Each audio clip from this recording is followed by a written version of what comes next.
जुल्फ़कार अहमद खान टीपू ने आज वजीर ज़मीर अहमद खान और रहीम खान की मौजूदगी में कर्नाटका स्टेट हज कमेटी के चेयरमैन का ओहदे का जायजा लिया।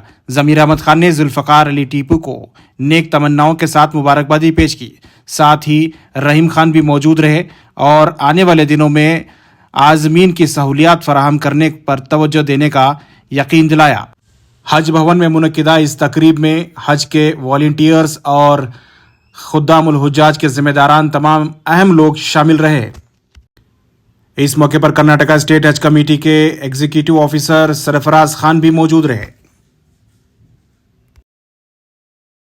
सबसे पहले मैं इलेक्ट हुए हज कमेटी के चेयरमैन जुल्फ़कार टिप्पू को दिल की गहराई से मुबारकबाद देता हूँ। पिछली बार भी हज कमेटी के चेयरमैन रह चुके 3 साल के लिए, वो बार भी अच्छे खिदमत हुए उनके, और हज कमेटी के चेयरमैन के ना होते हुए भी उन्होंने बहुत से हज कमेटी के अंदर खिदमत किए हुए। वो देखते हुए तमाम मेंबर्स, तमाम मुसलमान लीडर सब तय करके इस बार जुल्फ़कार टिप्पू को हज कमेटी का चेयरमैन बनाना करके चेयरमैन में दोबारा उनको मुबारकबाद।